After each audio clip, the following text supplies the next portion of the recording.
We are continuing with a series that we've been doing during Lent, working with some ideas that are found in a book called The Obstacle is the Way, The Timeless Art of Turning Trials into Triumph by Ryan Holiday. The book is based on Stoic philosophy, which is found in the writings of Marcus Aurelius. It's a collection of writings by him that we now know as the Meditations.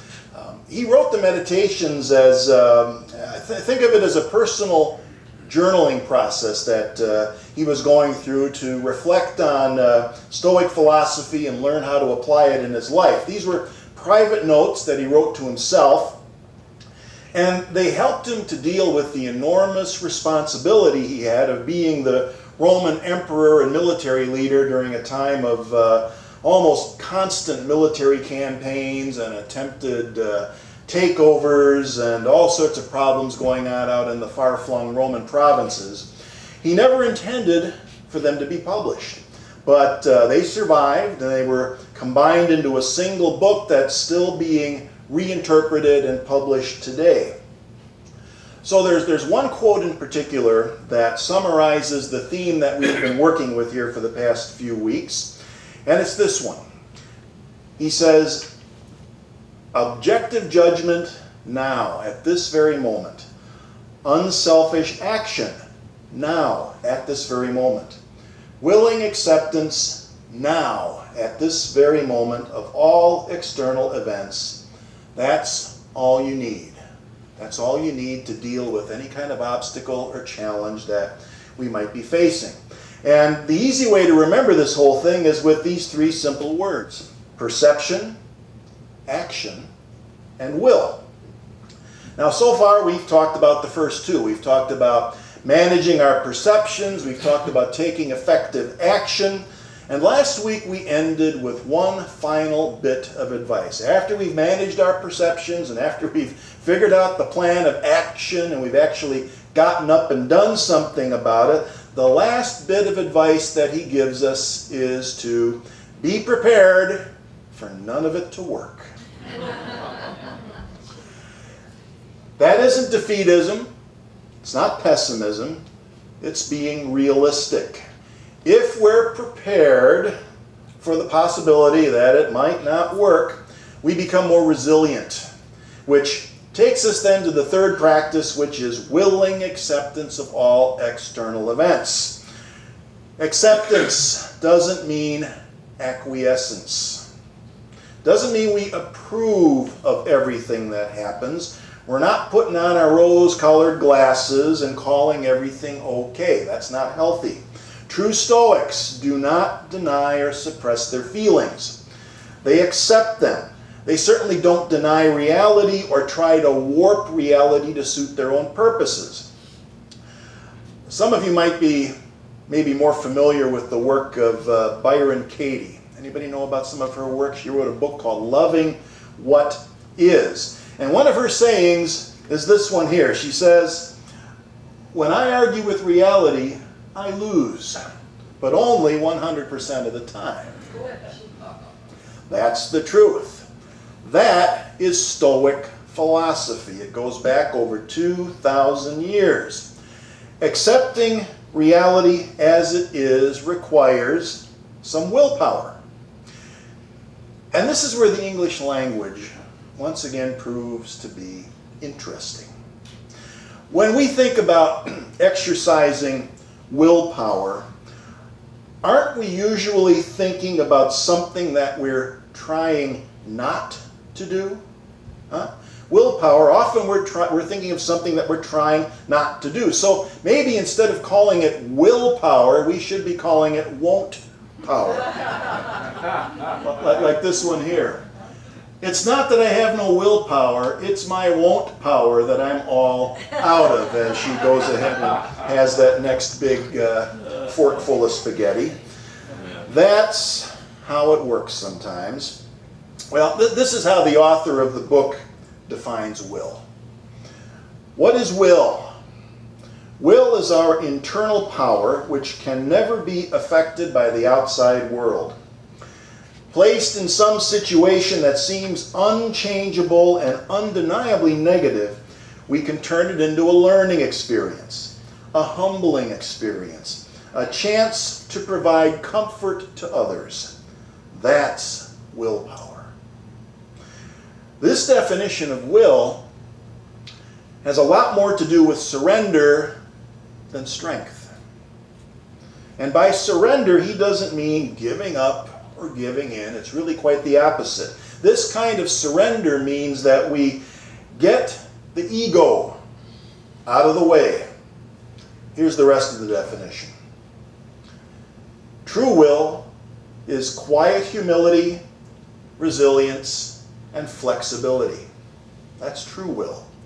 The other kind of will is weakness, disguised by bluster and ambition. See which lasts longer under the hardest of circumstances, the hardest of obstacles. People who think they can accomplish things by the sheer force of their might and will, by huffing and puffing and blowing and getting through it with all their might, are often simply trying to cover up their own weakness. Bluster, ambition, boasting are usually signs that the ego is running the show, because above all else, the ego wants to be admired and constantly told how great it is. The ego needs to be right and nothing else matters. That's what it does.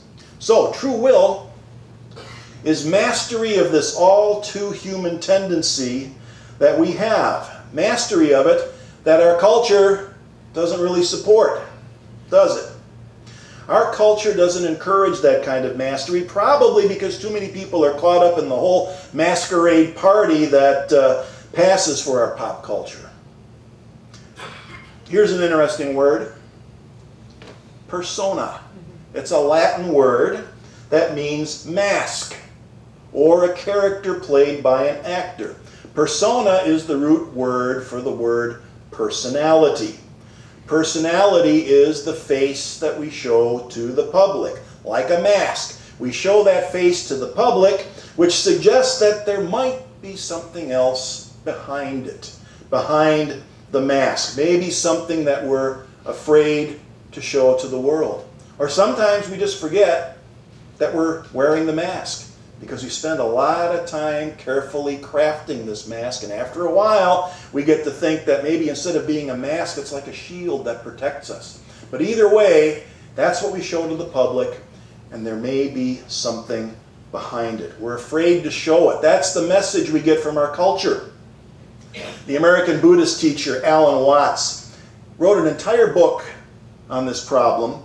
The book was called The Book, the book on the taboo of knowing who you are. The taboo of knowing who you are.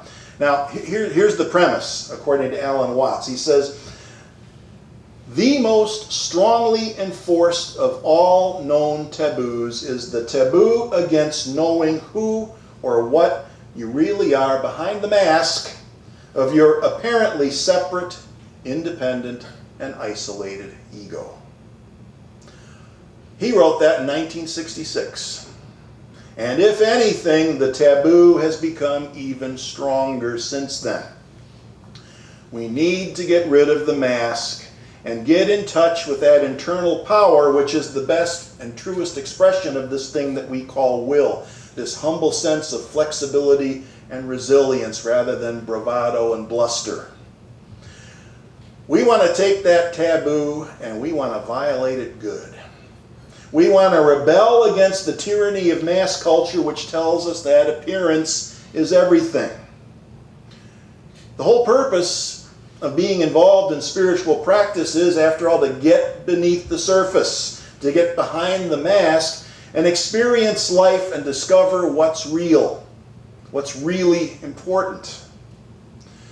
Spiritual practice is supposed to lead to this thing that we call transformation, which means a change from the ground up, a change at the level of substance, not just appearances and not just form. Changes at all levels of substance. So spiritual transformation in the end is about dissolving our ego identification. Not dissolving the ego. That's not going to happen. In fact, the idea that we can lose the ego or dissolve it turns out to be a trap set by the ego. It's actually the highest form of egotism, and it's easy to get sucked in, even in spiritual circles, as illustrated by this very interesting cartoon featuring Dharma the cat. Dharma the cat. So in the first panel up here, there's a monk meditating in front of a low garden wall. The cat, Dharma, is sleeping on top of the wall. And the monk is saying to the cat, "You know, Dharma, these Zen practices are definitely a short path to ego loss." In the second panel, the monk is saying to the cat, "Almost right away, my illusion of self began to fade." And by the third panel, the monk is saying, "Soon I will be the most advanced novice in the monastery." As Dharma the cat proceeds to fall off the wall. The moral of the story is, Dharma the cat says, humans tend to miss the point. That is a perfect illustration of something that we call spiritual materialism, where we take a spiritual practice and we use it to feed the ego, and we don't even know what's happening. And most of us need a cat like Dharma hanging around to sort of remind us of the fact that we're kind of missing the point. We don't dissolve the ego. All we're dissolving is our exclusive identification with the mask of our, as Alan Watts puts it, our separate, independent, and isolated ego. The false self, the one that always needs to be right. It's all learned behavior. Transformation is about unlearning it. An application of this idea of the right kind of willpower is a good way to help with that process. We unlearn it so we can rediscover our true self, and that's where we find the quiet humility, resilience, and flexibility which defines that true willpower. In the book, the author tells us that the first two steps we've already gone over, perception and action. He says, perception and action are disciplines of the mind and the body. Will is a discipline of the heart and soul. I thought that was really interesting. 3 steps, and we take in the totality of what we know to be our being. One way that he gives us in the book to start unlearning and dissolving our ego identification is by trying to find something bigger than ourselves. And in the book, he gives the example of a Navy pilot who was shot down over Vietnam in 1965. Not John McCain, that was 1968, but this is another guy. His name was James Stockdale. This is a picture of him in later years. James Stockdale, and when he was captured, he became the highest ranking American officer in captivity in Vietnam. He was a commander in Vietnam. Later on, he became a vice admiral, but rank has no privileges when you're a POW. That was one time where rank was really worthless. In fact, rank made him a target, and he knew it as soon as he had to eject from his aircraft. After he returned home, he talked about his thoughts immediately upon ejecting from the aircraft. Here's what he said, very simply. He said, "After ejection, I whispered to myself, I'm leaving the world of technology and entering the world of Epictetus." Stockdale was a student of Stoic philosophy, and Epictetus is one of the founders of that school, one of the Greek founders of Stoicism. In 1993, he wrote about his experience in Vietnam. The book was called Courage Under Fire. And let's see if we got that up here. There it is. Courage Under Fire. It's the subtitle that's really interesting. Testing Epictetus's doctrines in a laboratory of human behavior. So he was going to test his Stoic philosophy, his training, his discipline. You want to talk about a laboratory of human behavior, a POW camp run by the Viet Cong in the 60s? Well, he credits those teachings with helping him to get through his ordeal. So based on that, he resolved that as soon as he hit the ground, he would stop thinking of himself. He learned something from his prior experience in Korea years before. He saw how the North Koreans would try to exploit the human drive for self-preservation in order to cause division and betrayal among the POWs. He saw that, and he decided that it wasn't going to happen this time. Since he was the ranking POW in Vietnam, he was going to use his position of leadership to change that dynamic, make sure it didn't happen again. He worked in the prison camp to set up this network of support that was designed to help the soldiers who broke under the constant pressure of torture and deprivation, who broke and who would either sign these phony confessions or appear on camera making a statement that had been written for them. It happened. It happened. And he wanted to help support them. The message that he had for them was this: we're all in this together. We're all in this together. Then he gave them a watchword to remind them of this simple fact that we're all in this together. The abbreviation was US, which didn't stand for United States. It stood for Unity Over Self. US. Unity over self. We're all in this together. So, if the POW experience was going to be Commander Stockdale's laboratory of human behavior, how do you think the experiment turned out? Pretty darn successfully. Back to that picture I had up here before. You notice around his neck up there? That's the Congressional Medal of Honor, which he received in 1976 for his leadership in that prisoner of war camp in northern Vietnam. And you know, they don't just hand those things out to everybody that comes along. Unity over self. We're all in this together. This stuff works, and he proved it. And it's not about being a tough guy and gutting it out. Here's another quote from the book. Pride can be broken. Toughness has its limits, but a desire to help, no harshness, no deprivation, no toil should interfere with our empathy toward others. Compassion is always an option. And right there is the essence of what the Buddha and Jesus taught. And it's really unfortunate to see Christianity in the United States being turned into just another tribal fortress. Us against them. I've got mine, you're on your own, so pull yourself up by your own bootstraps. That's what I'm hearing. Stoicism, like Christianity and Buddhism, is grounded in some very specific key ethical practices that echoes what Commander Stockdale was talking about. We're all in this together. Compassion, empathy. Stoicism is based on ethical practices based on certain key virtues. And this is an area of the book that doesn't get explored in detail, but I think it's important because it sets the foundation for those three practices that we've been talking about. At its core, Stoic philosophy is a system of virtue ethics.